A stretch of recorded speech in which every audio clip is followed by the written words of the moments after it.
اس پراسرار واقعے کا تعلق 1985 کے دھوائی سے ہے۔ ان دنوں چک 42 میں بہت عجیب و غریب واقعات رونما ہو رہے تھے اور لوگ ان واقعات کو جنات اور ماروائی طاقتوں سے منسوب کر رہے تھے۔ انہی دنوں چک 42 کے دو نوجوان جو کسی کام سے منڈی بہاؤالدین گئے تھے، رات کے 11:15 بجے بس سے اترے اور اپنے گاؤں کی طرف جانے سے قبل اڈے پر بنے ہوئے ہوٹل میں جا بیٹھے اور ایک کپ چائے پی۔ وہ دونوں ہی کھاتے پیتے گھرانوں کے صحت مند نوجوان تھے۔ ایک کا نام تھا آفتاب علی اور دوسرے کا نام تھا فاروق احمد۔ وہ سردیوں کا موسم تھا اور غالباً فروری کے ابتدائی ایام تھے۔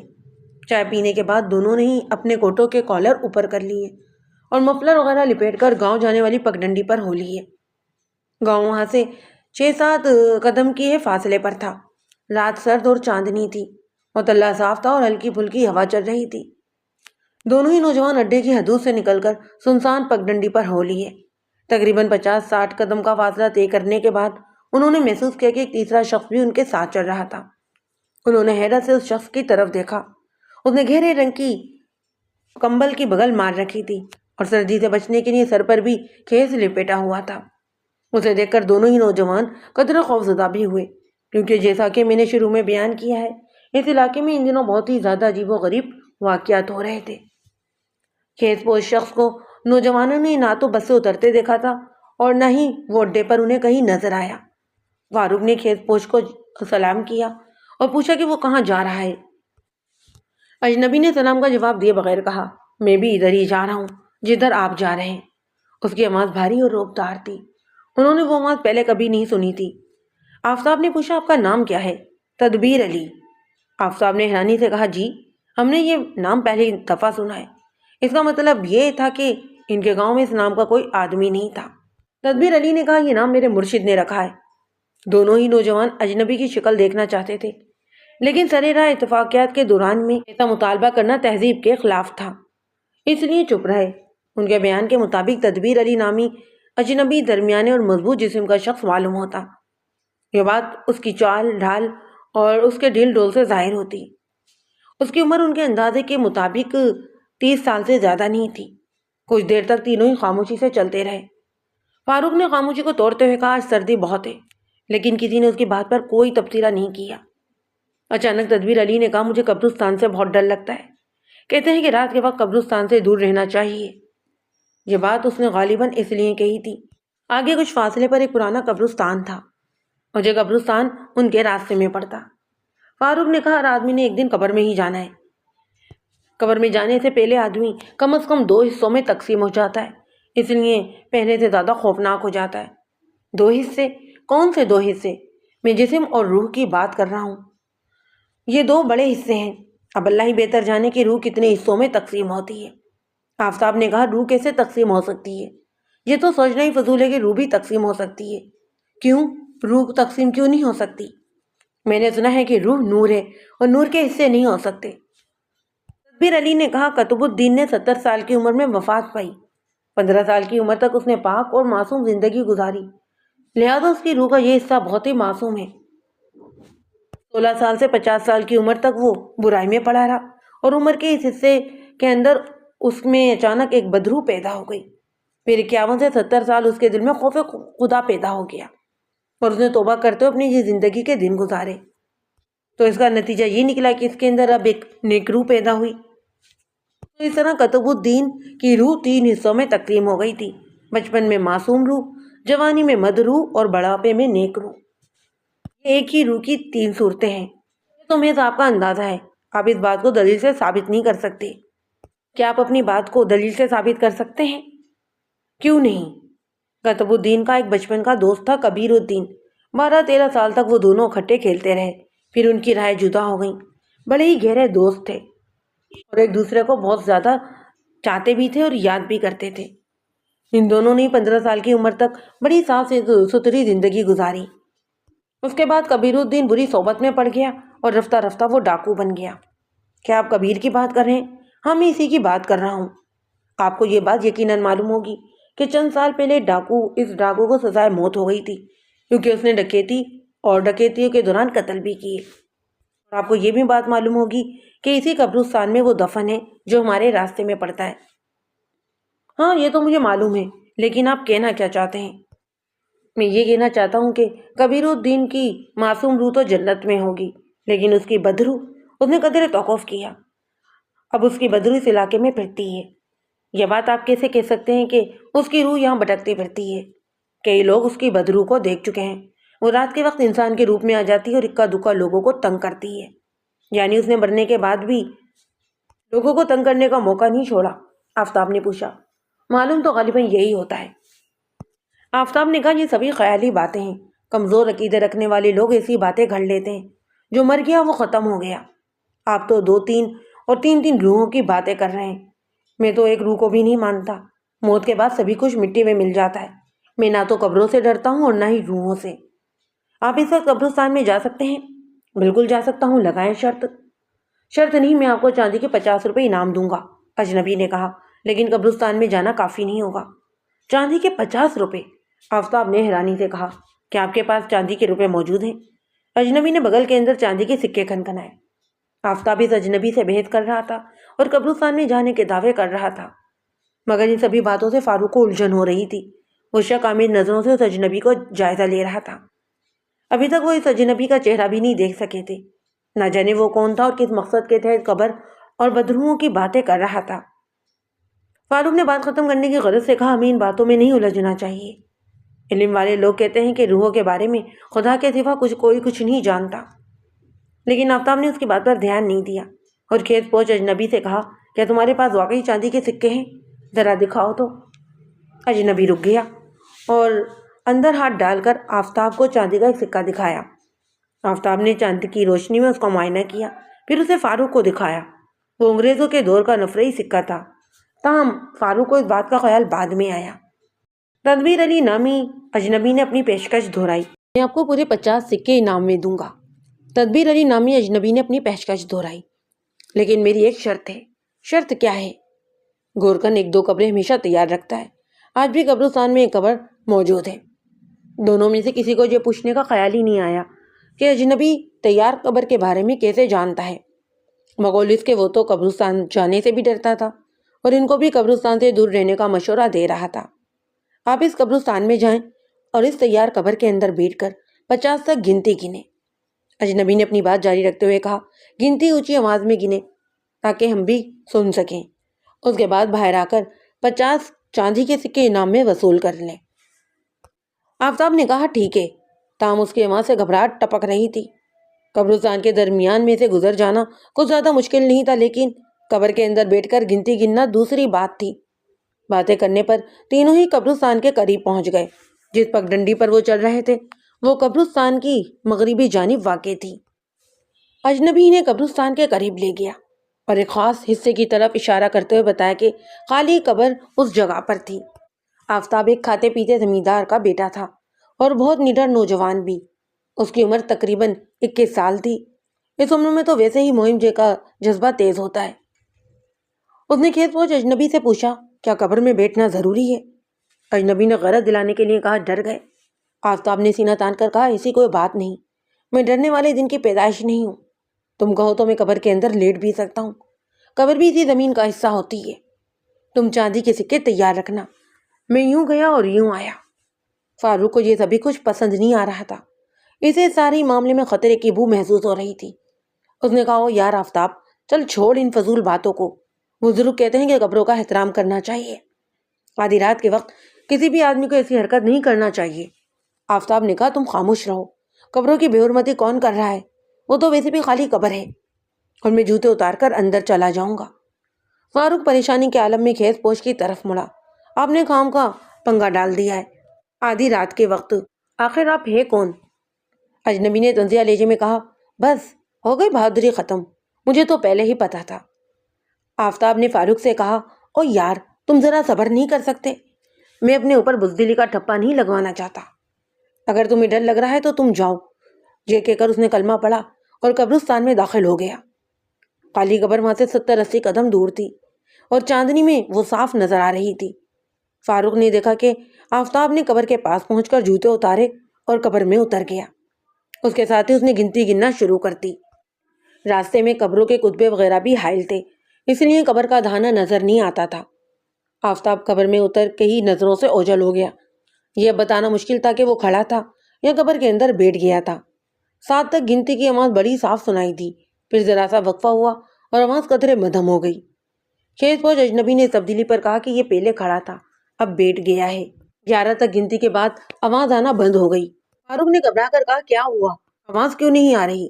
ابھی اس کی بات پوری بھی نہیں ہوئی تھی کہ سناٹے میں ایک چیخ کی آواز ابھری۔ فاروق یہ چیخ سن کر بہت زیادہ خوف زدہ ہو گیا، غیر ارادی طور پر اپنے دوست کی مدد کے لیے آگے بڑھا۔ تبھی اس نے آفتاب کو قبر سے باہر نکل کر آتے ہوئے دیکھا۔ وہ گرتا پڑتا ہوا اور ہانپتا ہوا اس طرف آ رہا تھا۔ اپنے جوتے بھی وہ پیچھے چھوڑ آیا تھا اور مسلسل چیخ رہا تھا۔ راستے میں بھی وہ 2-3 مرتبہ گرا تھا اور فاروق کے پاس پہنچ کر وہ ایک بار پھر گر پڑا۔ ہوا کیا ہے؟ فاروق نے اسے اٹھانے کی کوشش کی اور پھر اجنبی کی طرف دیکھے بغیر کہا یار ذرا مدد کرنا، پتہ نہیں اس کو کیا ہو گیا ہے۔ لیکن اجنبی کی طرف سے کوئی جواب نہیں آیا۔ اب کہ فاروق نے سر گھما کر دیکھا مگر وہاں خیز پوش شخص موجود نہیں تھا۔ فاروق جو پہلے ہی گھبرایا ہوا تھا اور بھی زیادہ ڈر گیا۔ اس نے کھڑے ہو کر چاروں ہی طرف نظر دوڑائی مگر اسے اجنبی کہیں نظر نہیں آیا۔ وہ کسی بدروح کی طرح غائب ہو چکا تھا۔ فاروق آفتاب کو سہارا دے کر کھڑا کرنے لگا اور اسے لے کر اب گاؤں کی طرف بڑھا۔ وہ حتی الامکان تیز تیز قدموں سے چلنے کی کوشش کر رہا تھا مگر خود اس کی حالت بھی خوف کے باعث کانپ رہی تھی۔ آفتاب کا تو پورا ہی جسم سردی کے باوجود پسینے میں نہا گیا اور وہ بہت بری طرح ہانپ بھی رہا تھا۔ اس نے اٹک اٹک کر جو بات بتائی خلاصہ کچھ یوں تھا۔ قبر میں اترنے کے بعد اس نے کھڑے کھڑے گنتی گننا شروع کر دی، لیکن تھوڑی دیر بعد اس کے کانوں میں آواز آئی بیٹھ جاؤ۔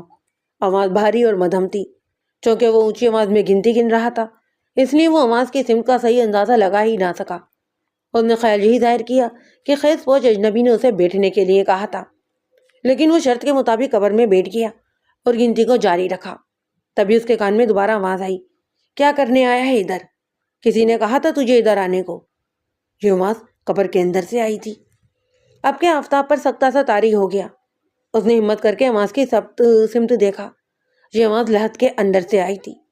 آفتاب نے دیکھا کہ لحد میں لاش موجود تھی، لیکن سفید کفن میں لپٹی ہوئی وہ لاش حرکت بھی کر رہی تھی۔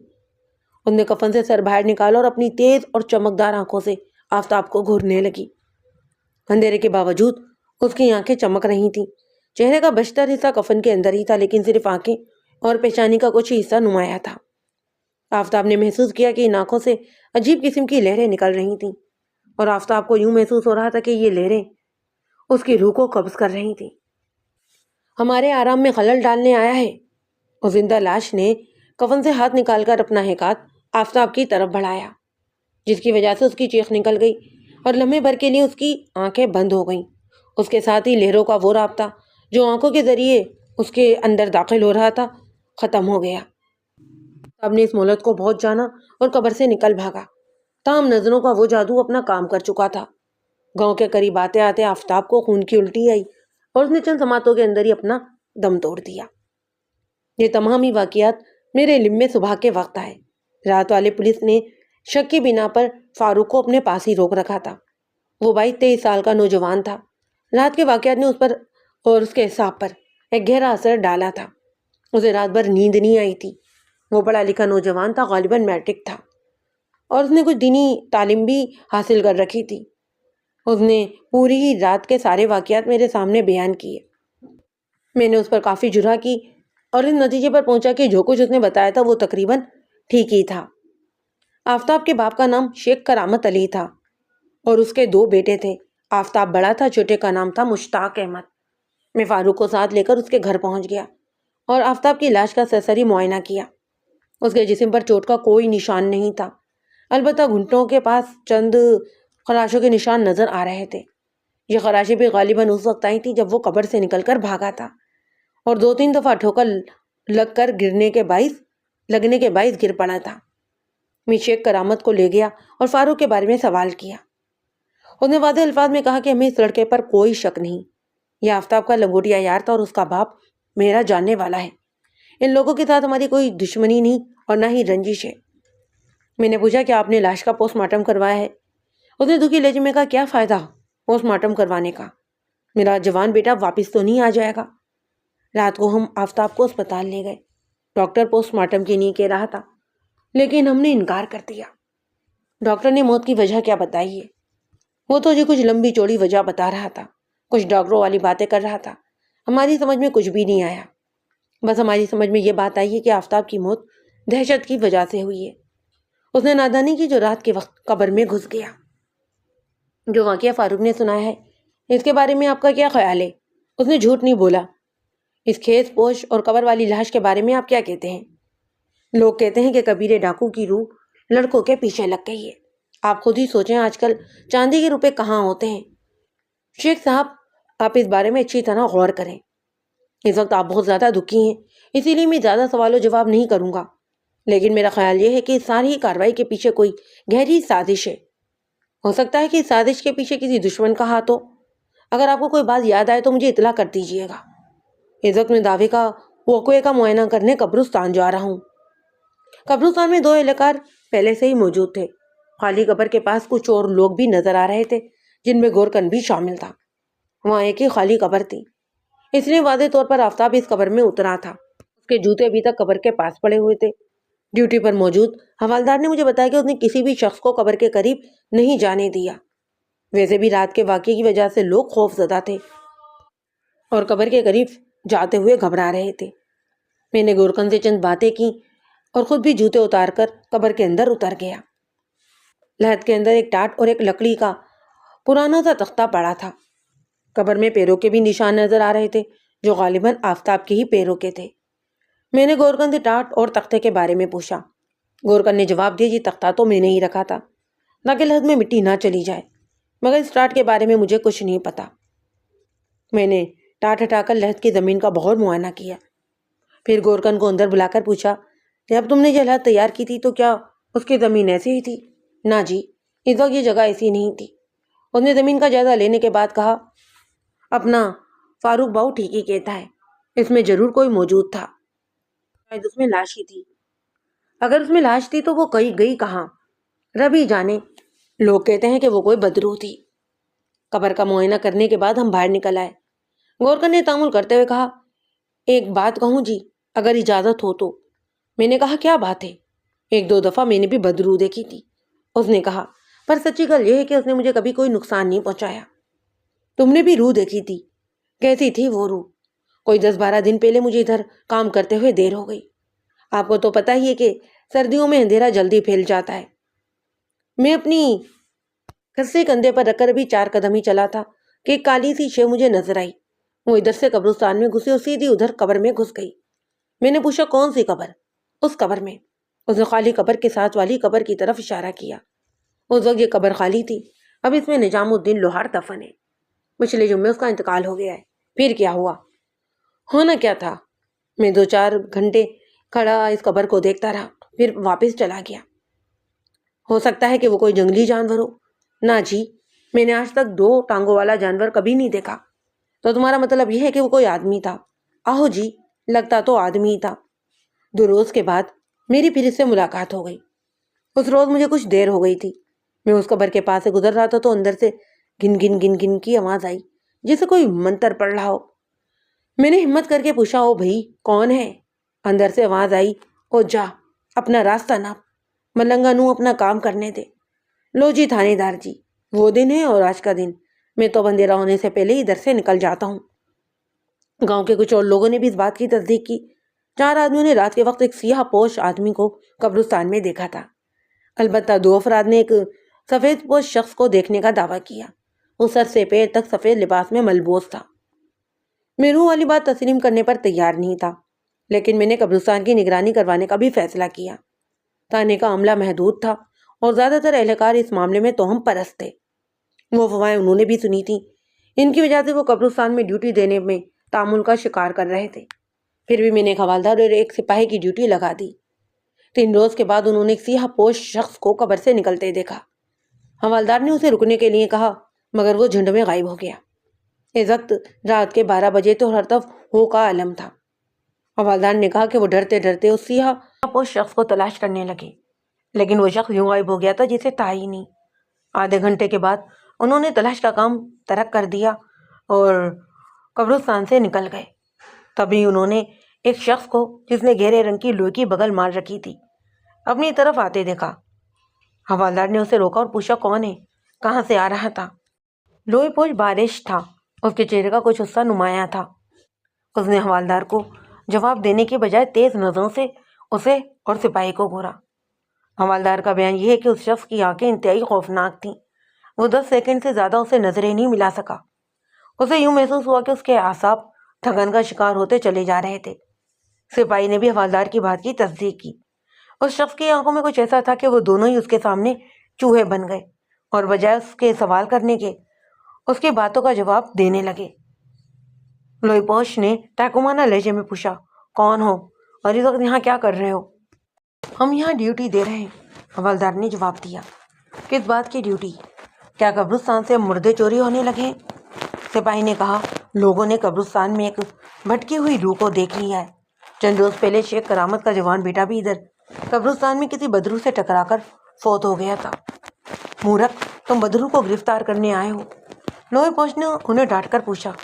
تم کو پتہ نہیں ہے روحوں کی دنیا کوئی اور ہے اور ہماری دنیا کچھ اور ہے۔ ہم تو جی حکم کے بندے ہیں۔ جاؤ، چلے جاؤ ادھر سے، نہیں تو نقصان اٹھاؤ گے۔ جا کر زندوں کی حفاظت کرو، مردوں کا حساب کتاب مولا کے ہاتھ میں چلا جاتا ہے۔ دونوں اہلکار اس بارے شخص کے حکم کے مطابق ڈیوٹی ختم کر کے واپس پلٹ آئے۔ ان کو کچھ پتہ نہیں چلا کہ وہ شخص کون تھا، کدھر سے آیا تھا اور کدھر چلا گیا۔ حوالدار نے اس شخص کی آنکھوں کی جو تفصیل بتائی تھی، اس کی بھی آنکھیں کچھ یوں تھی کہ قبر کے اندر جس لاش نے آفتاب سے کہا تھا، اس کی آنکھیں بھی کچھ ایسے ہی پرتاثر بتائی گئیں۔ اس شخص نے اسے جانے کیوں دیا؟ میں نے حوالدار کو ڈانٹا۔ وہ شخص وہی معلوم ہوتا ہے جس کی ہمیں تلاش ہے۔ حوالدار نے کہا یہ تو اللہ کا کرم ہوا کہ ہم خیریت سے گھر آ گئے۔ اگر وہ بزرگ 2-4 منٹ ہمیں اسی طرح گھورتا رہتا تو ہمارا دم ہی نکل جاتا۔ سپاہی نے کہا میرا تو خیال ہے کہ وہ کوئی شیطانی روح تھی۔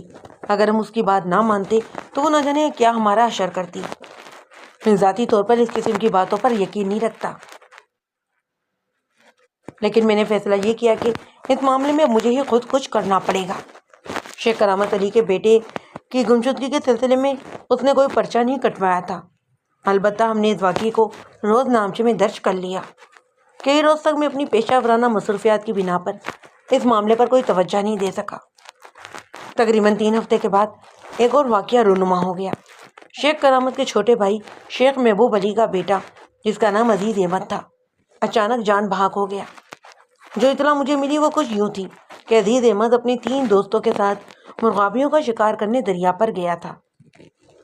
تینوں دوستوں نے چند ڈبکے اور چند کبوتر شکار کیے تھے۔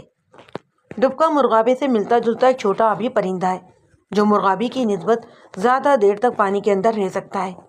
وہ پانی کے اندر ڈبکی لگاتا ہے اور مچھلی کی طرح تیرتا ہوا دور نکل جاتا ہے، اس لیے اس کا نام ڈبکا پڑ گیا۔ شکار کے آخری مرحلے میں عزیز کے دوست دریا کے دوسرے کنارے پر تھے اور کشتی میں واپس آ رہے تھے۔ انہوں نے دور سے دیکھا عزیز کسی سے باتیں کر رہا تھا۔ اس وقت سورج غروب ہو چکا تھا اور شام کا دھند لگا تیزی سے فضا پر پھیل رہا تھا، اس لیے دونوں دوست اس شخص کو اچھی طرح نہیں دیکھ سکے۔ انہوں نے اس کی طرف دھیان بھی نہیں دیا۔ دریا کے کنارے پر کچھ مچھلی کے شکاری بھی موجود تھے اور تفریح کے لیے لوگ بھی آ جاتے۔ جب دونوں دوست کنارے پر پہنچے تو انہوں نے دیکھا کہ عزیز سر پکڑے سامان کے پاس بیٹھا تھا۔ ایک دوست نے کہا چلو بھائی سامان اٹھاؤ، بڑی ہی دیر ہو گئی ہے۔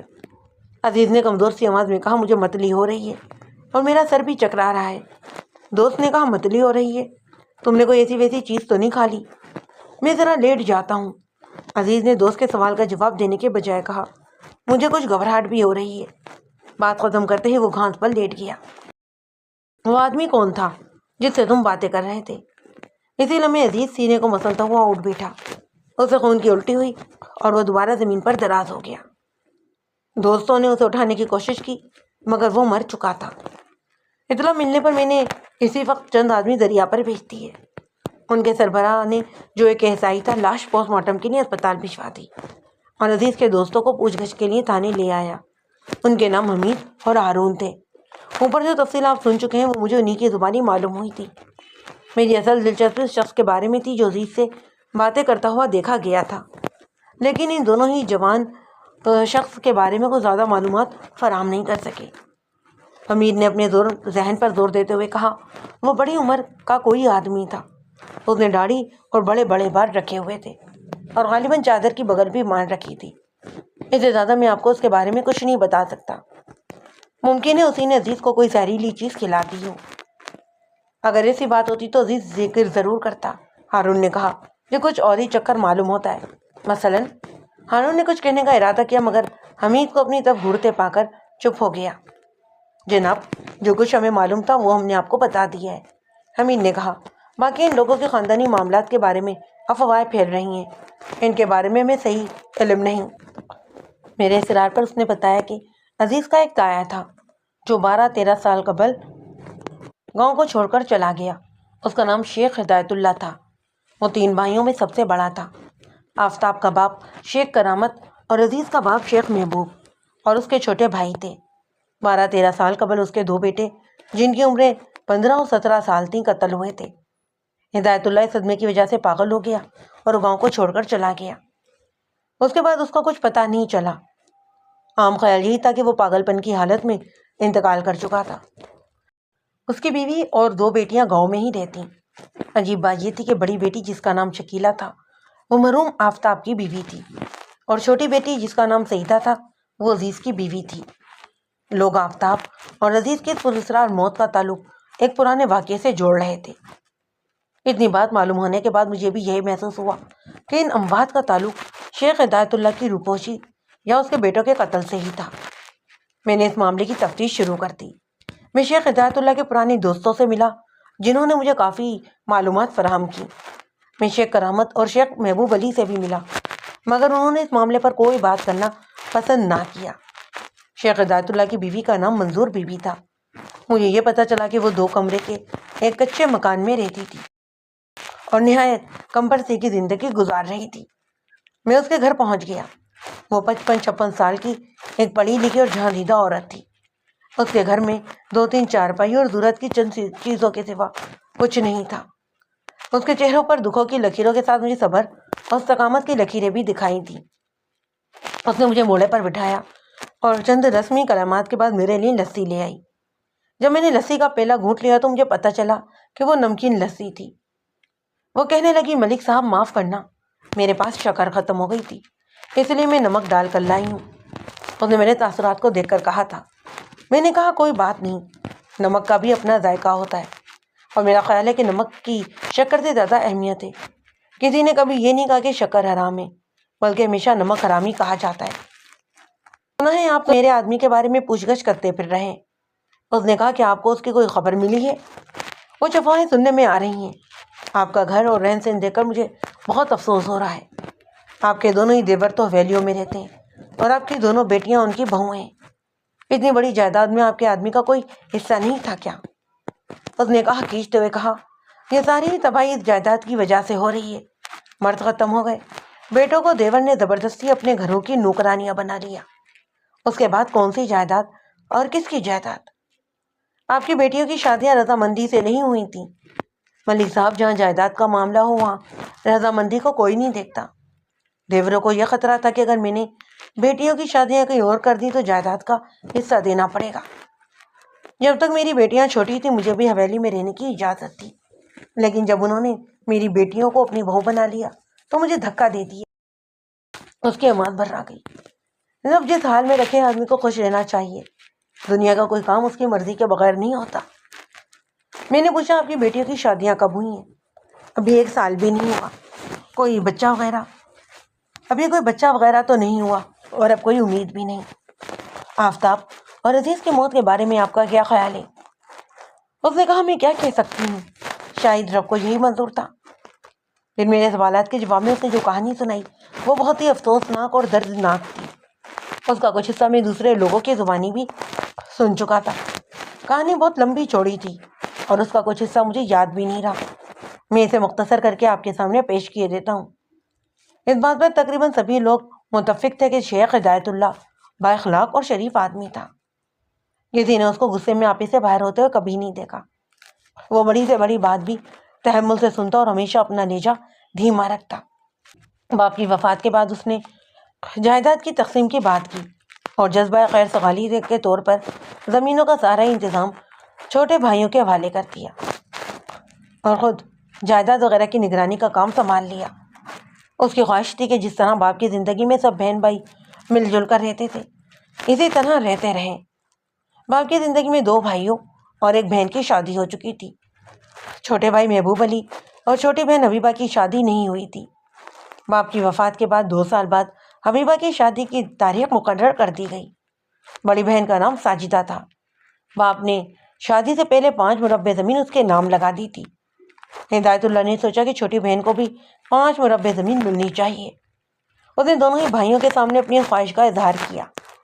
اس کا خیال تھا کہ چھوٹے بھائی اس کو باپ کے مقام پر سمجھتے اس کے فیصلے پر کوئی اعتراض نہیں کریں گے، مگر اس کا یہ خیال غلط نکلا۔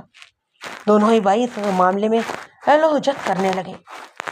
کرامت علی نے کہا، اتنی جلدی کرنے کی ضرورت ہی کیا ہے، ابھی کون سا جائیداد کا فیصلہ ہو گیا ہے۔ ہدایت اللہ نے کہا، فیصلہ تو کرنا ہی پڑے گا، ہمیں تو کوئی جلدی نہیں، جب ضرورت محسوس ہوگی کر لیں گے۔ لیکن بہن پرائے گھر میں جا رہی ہے، میں چاہتا ہوں کہ اسے خالی ہاتھ رخصت نہ کیا جائے۔ تمہیں یاد ہوگا کہ ساجدہ بی بی کو بھی والد صاحب نے 5 مربع زمین دے کر رخصت کیا تھا۔ حقدار کو اس کا حق دے دیا جائے تو انسان کا بوجھ ہلکا ہو جاتا ہے۔ بھائی جی بہن کو ہم نے جہیز میں بہت کچھ بنوایا ہے۔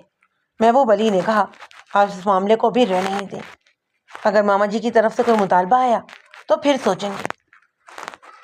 ہدایت اللہ نے ماتھے پر بٹ ڈالتے ہوئے کہا، لگتا ہے تم دونوں کی نیت ٹھیک نہیں۔ دیکھو، بڑا ہونے کی حیثیت سے اس وقت میں باپ کی جگہ پر ہوں۔ مجھے جتنا تمہارا خیال ہے اتنا ہی بہنوں کا بھی ہے۔ ہمیں کسی کی حق تلفی نہیں کرنی چاہیے۔ 5 مربع دینے سے ہم کوئی غریب نہیں ہو جائیں گے۔ اگر کچھ کمی ہو بھی گئی تو انسان کو خدا پر توکل کرنا چاہیے۔ رزق اس کے ہاتھ میں ہے، وہ ہمیں اور زمین دے دے گا۔ بات تو آپ کی ٹھیک ہے، لیکن آگے ہماری بھی تو اولادیں ہیں۔ کرامت نے کہا، یہ بھی تو سوچے کہ ان کے حصے میں کیا آئے گا۔ ٹھیک ہے، اسی لیے میں نے کہا ہے کہ بندے کو خدا پر توکل کرنا چاہیے۔ چھوٹی بہن بھی ہماری اولاد کی طرح ہے۔ جس طرح آج ہمیں اپنی اولاد کی فکر ہے، اسی طرح کسی وقت ابا جی کو اپنی اولاد کی فکر ہوگی۔ یہ ساری ہی زمینیں ابا جی کی تو تھی نا، ہمیں کیا حق پہنچتا ہے کہ ہم ان کی بیٹی کو، جو ہماری بہن بھی اس کے حصے سے محروم کرتے ہیں۔ اس بات پر کئی روز تک بحث و تکرار ہوتی رہی، مگر نتیجہ کوئی نہیں نکلا۔ دونوں ہی بھائی اس بات پر اڑ گئے۔ وہ بار بار یہی کہتے تھے کہ جب جائیداد تقسیم ہوگی تبھی دیکھا جائے گا۔ ان کے اس تکرار سے تنگ آ کر ہدایت اللہ نے کہا کہ میری تو خواہش یہ تھی کہ ہم تینوں ہی بھائی فی الحال جائیداد کی تقسیم نہ کریں اور مل جل کر رہتے رہیں، لیکن اگر تمہاری یہی ضد ہے تو پھر جائیداد تقسیم کر لینی چاہیے۔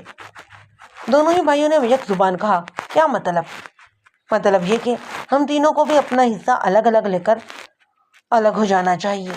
میں 2-4 روز کے اندر پٹواری سے بات کروں گا، اور یہ بھی سوچ لو کہ بٹوارے کی صورت میں بہنوں کا حصہ 5-5 مربع سے کچھ زیادہ ہی بنے گا۔ دونوں ہی بھائی یہ بات سن کر پریشان ہو گئے۔ کرامت نے کہا، اگر بٹوارہ ہو گیا تو ہمارے ہاتھ کیا ہے گا؟ جس کا جتنا حصہ ہوگا وہ اس کو مل جائے گا۔ دونوں ہی بھائیوں کو بڑے بھائی کا یہ فیصلہ پسند نہیں آیا۔ وہ کئی روز تک بھائی کو سمجھانے کی کوشش کرتے رہے۔ انہوں نے گاؤں کے بڑوں کو بھی بیچ میں ڈالا، مگر ہدایت اللہ اپنا فیصلہ بدلنے پر تیار نہیں ہوا۔ اب دونوں چھوٹے بھائیوں نے کوئی اور طریقہ سوچنا شروع کر دیا۔ ہدایت اللہ کے 2 بیٹے تھے اور وہ دونوں ہی شہر میں تعلیم حاصل کر رہے تھے۔ بڑے کا نام تھا نصیر اللہ، وہ کالج میں پڑھتا۔ چھوٹا میٹرک میں پڑھتا تھا، جس کا نام فرید اللہ تھا۔ دونوں ہی ہاسٹل میں رہتے اور مہینے میں 1 آدھ چکر گاؤں کا ضرور لگاتے۔ دونوں ہی ذہین اور خوبصورت جوان تھے اور توقع تھی کہ وہ تعلیمی میدان میں خوب ہی ترقی کریں گے۔ ایک روز رات کے وقت چھوٹے بھائی کو کسی نے یہ اطلاع دی کہ اس کی چھوٹی بہن کو